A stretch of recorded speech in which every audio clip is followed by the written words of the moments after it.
Hi, I'm Kimberly, and if you don't know me, I went through over 10 years of severe chronic illness with diagnosis of Lyme disease and toxic mold and all sorts of different things across the board, including food allergies and all that fun stuff.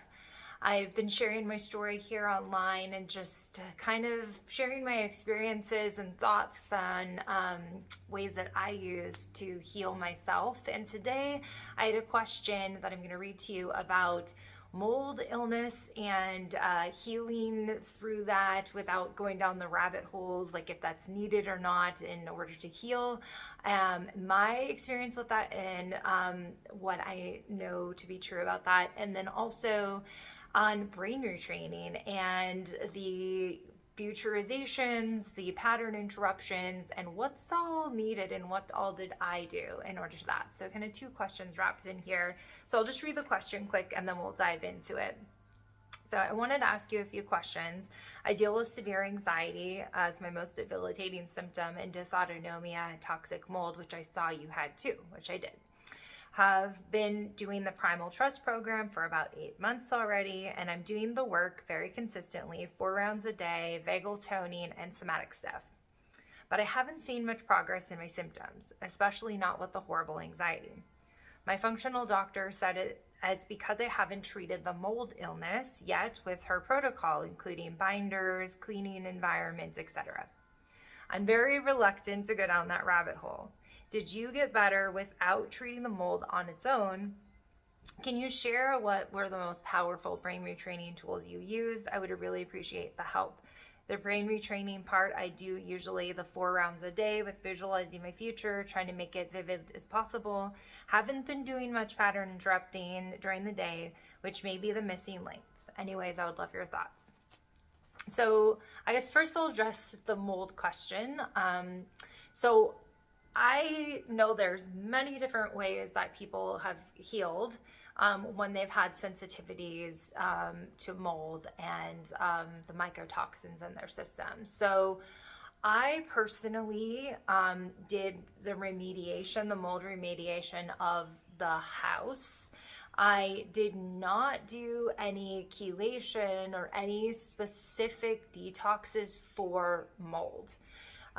The environment was the important thing for me, was getting out of that. And then when I did all the other stuff on top of it, which I have a video of everything I did that I can link down below, that was how I healed from it. Now, that is my experience. I do know that people have healed from these things using brain retraining on its own and using different methods. There's a million different ways to heal from all of this. So, our belief is powerful. The way that we show up to things is powerful.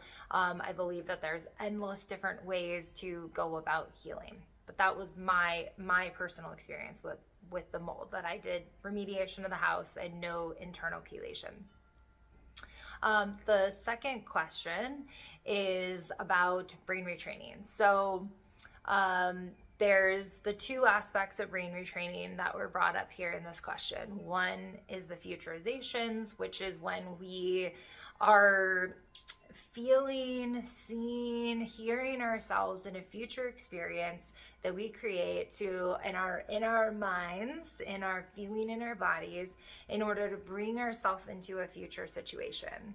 I did the DNRS program. This person's doing the Primal Trust program. They're all wonderful. I've worked with many people who have done all sorts of different programs, and doesn't matter which one you're doing. So the pattern in interruption is the second thing. So we have the futurizations, which is creating this experience in the future, super, super powerful. And then also pattern interrupt. So pattern interrupters throughout the day, in DNRS, they call them pops, like when these thoughts pop into your head and they're basically saying,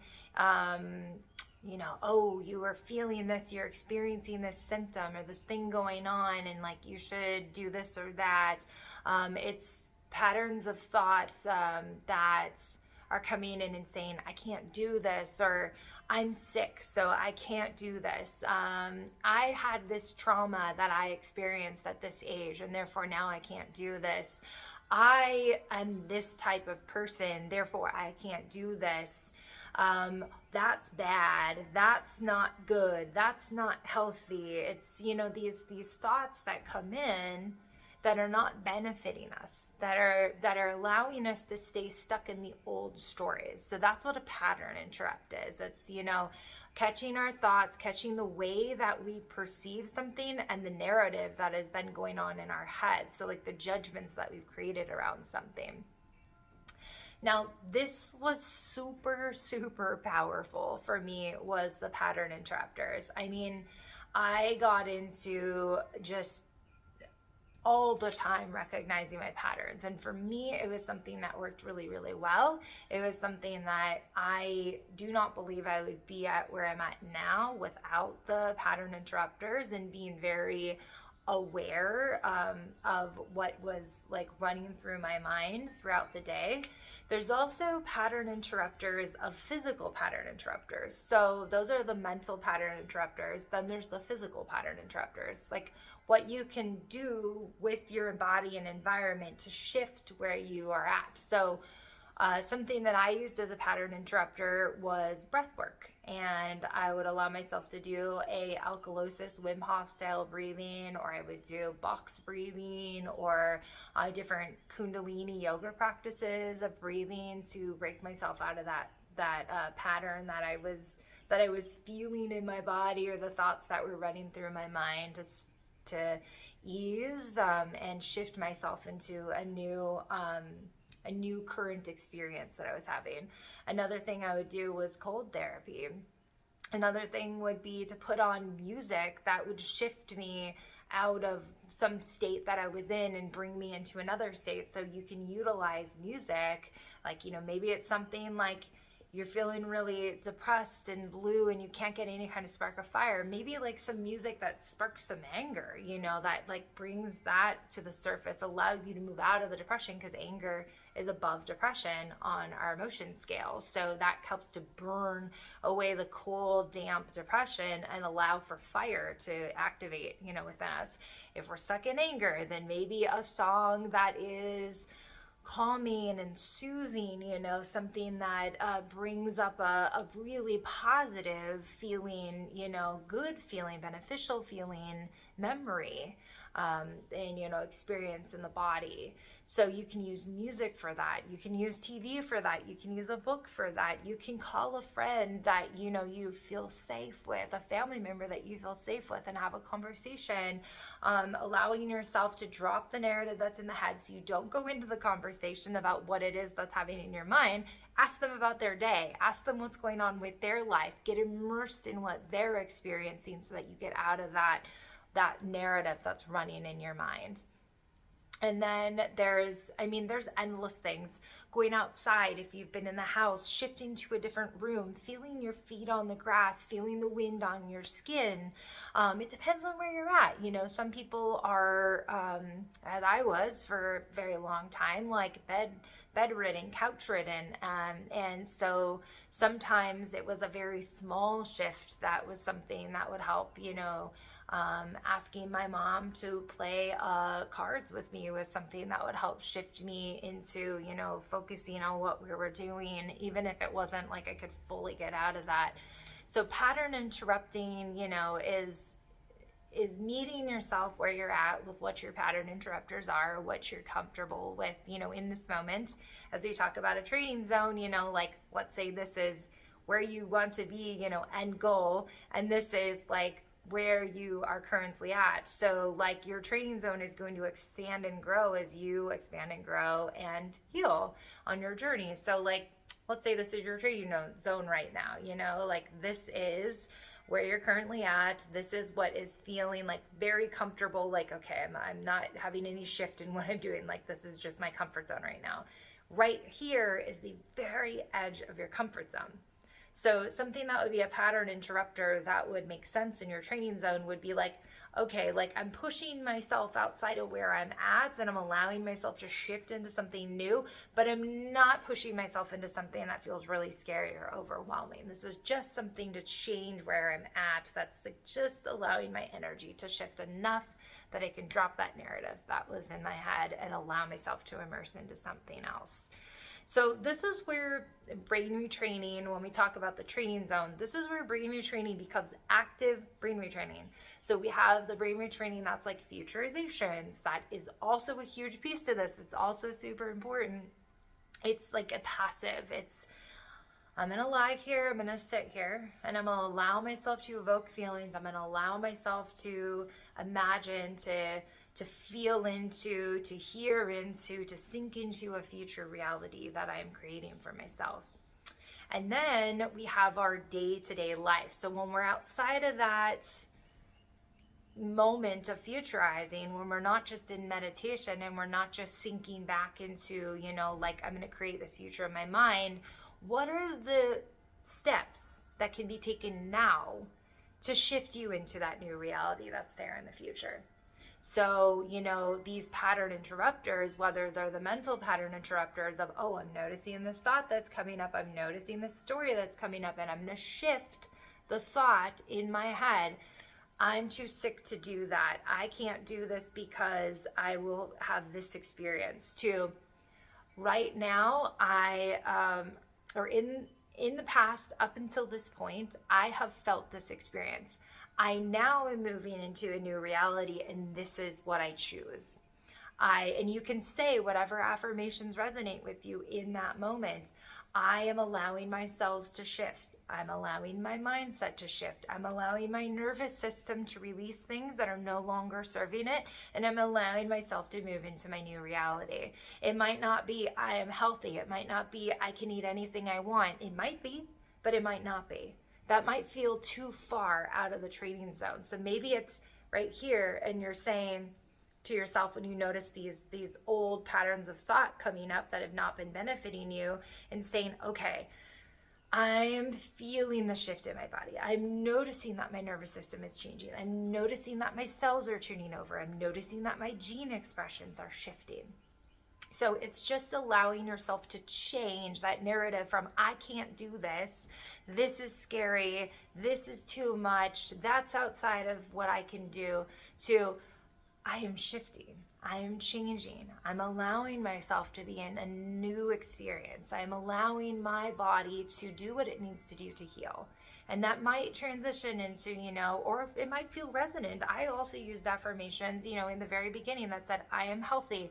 I can do anything, eat anything, go anywhere I want, whenever I want, with whoever I want.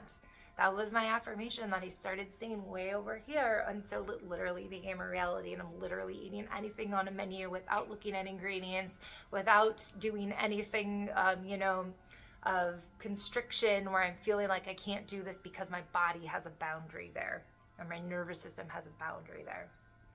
So the active part of the brain retraining is, you know, pattern interruption is something that comes in as active brain retraining. You know, what can you do in your day-to-day that's going to actually physically shift the nervous system, that's going to physically shift the neural pathways in your mind and your brain, that they're going to allow for the shift to happen in your real life. So we don't want to make it like it's something really big and scary. It's, you know, where am I at right now? You know, this could be something very, very small. When I was first, you know, doing these pattern interruptions and doing something that scared me every day, scared myself every day, that would be sometimes walking to the mailbox and, you know, being like, oh my God, am I going to run into my neighbor? Like, I don't know how this is going to feel, bringing the garbage out to the end of the driveway. Is my body going to be physically strong enough to bring this heavy can out? Am I going to run into somebody? The noise of the garbage can rolling down the driveway is really loud and abrasive. You know, like my training zone might have been putting my headphones on, my noise canceling headphones on, taking some deep breaths and saying, okay, I'm rolling this garbage can down the driveway. I'm going to do this. I'm going to get the physical strength out to do this. And then I'm going to go back in the house and I'm going to tell myself I did it, and celebrate that moment of I accomplished this, and then allow myself to do whatever it was that I needed to do next. And if that was resting because that took a lot out of me, which it did at some point, then that's what it was. And then at different points in time, you know, as my training zone expanded and now it was here and I wasn't here anymore, now I was getting out of the house and I was wearing my noise canceling headphones and I was allowing myself to be immersed in experiences, and then I would take them off for a while and I would take in all the sounds. And that's the active brain retraining part that is crucial to actually allowing our nervous system to have the change happen. We are gently exposing ourselves to the things that are uncomfortable.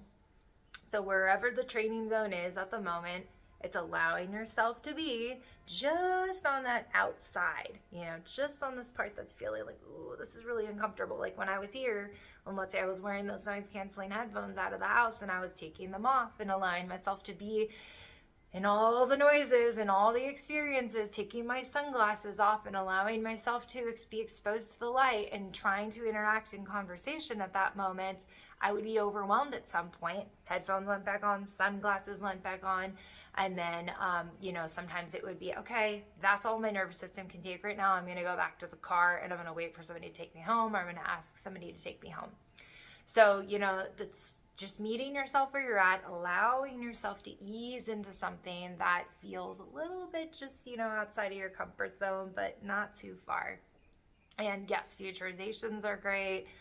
Pattern interruption is great. All of those things. So I hope that answers your question. Leave some comments down below if you have practices that have worked for you in this, or ways that you are using your training zone, your active brain retraining, your pattern interrupters. And if you have some comments about mold and how you have you know, experienced mold and are moving through the process of mold remediation or brain retraining and not doing mold remediation or chelation or whatever that is. If you have sent me a question, I have some questions on the back burner here that I will be getting to, and if you have new questions, please send them down below, and I might make a video on them. So thank you for being here, and you can check out my website or further videos here on YouTube. If you like this video and it helps you, please give it a like. It helps with getting this video out to more people and just sharing these free resources. All right, thanks for being here, and thanks for being you and doing all the stuff you're doing for yourself, and I will see you in the next video. Bye.